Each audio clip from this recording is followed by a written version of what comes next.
Hello, everyone. Welcome back or welcome to another episode of the Curiosity and Kill podcast. I'm Ash Bay, your host, the Mindset Witch. Today, I have a very important question for you. I want to know, is uncertainty ruining your life? So, uncertainty, fear, doubt, all the things when we're in life in general, especially in our business, we want to do something. We have a goal. We have big goals, hopefully, but the thoughts start coming into our head. What if I cannot do it? What if I don't meet this goal? What if, but uncertainty. Is that keeping you from moving forward? Is that keeping you from taking action? So, can we get to a point where we can see change, uncertainty, feelings of what if as the gateway to change, as the gateway to transformation? So for most of us, this is a very, very, very normal and familiar feeling, right? So something happens, we get really excited. We're like, yes, let me try to reach for 5K months. Let me try to reach for this new program launch. Let me try to do this thing, do this new thing that we've never done before. And then our brain gets all like excited, but then it also gets really scared. And then like the emotion, right? The fear, the uncertainty starts to set in, and then we act based on that emotion. So I want you to take a moment when these moments arise for you, to stop, really drop in, take a few moments to breathe and just breathe it out, get in some clarity, slow down the heart rate, right? Because when our heart is racing, when we're nervous, the anxiety's up, our nervous system is up. We're not thinking clearly, right? It's literally how the brain works. The brain shuts off other unnecessary parts of the brain because all of a sudden we're in survival mode, right? So we have these emotions, we have this fear, we have this uncertainty, we have this doubt, right? So when that happens, bring down the nervous system. Take some moments to breathe.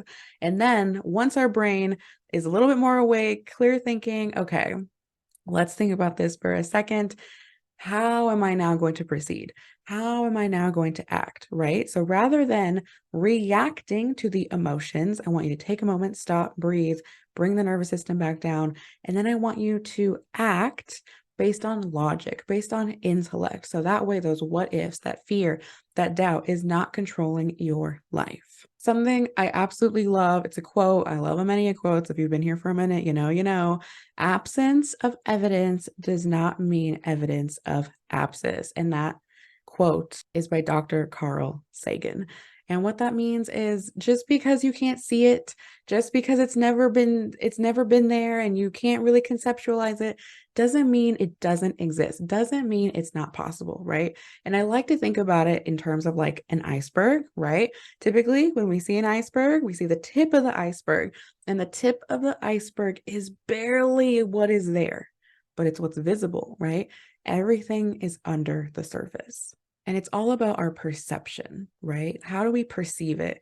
Can we be able to see that even though there's just a tiny bit above the surface, can we have the perception that we know with unwavering confidence, we know that there is so much more under the surface, right? And perception is a beautiful thing because you can always change and shift your perception.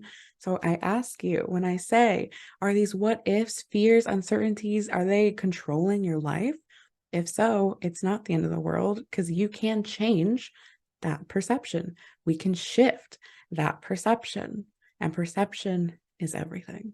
So, how do you see yourself? How do you perceive your potential, right? Do you know with unwavering confidence that you can not fail? Failure is not a thing. You're only ever learning on this journey, right? So ask yourselves, journal on it. What do you feel, right? Feel, not always just think, feel. How do you feel about your potential, right? What's your perception on yourself and your potential? And something that I heard and sticks with me also is faith and fear are very, very similar. So faith is on one side of the coin, fear on another side of the coin, and they both require you to believe in something that is not physically there, at least not yet. It's not physically visible, at least not yet, right? We can have faith and we can have fear, but for so many of us, it is so much easier to believe in the fear, right? It's so much easier for us to think something will go wrong. Something will not go the way it is planned. This will not work out for me. Why is that side of the coin so much easier for us to believe than the other side, right? It's the same coin. It's just a different side. Faith. Faith that this will work out for me. Faith that this will work out in my favor and everything will go totally to plan. This will be amazing. Having that faith, right? So why is it so much easier to have fear and not to have faith? So another question for you. What side of the coin do you typically land on? Think about that, journal on that. But for moving forward, let's try to have faith, right? Having faith that everything will work out and that you can do it. You have all the magic within you, all of your potentials within you. There is perfection within you. You got this. Thanks, guys. Till next time. Bye.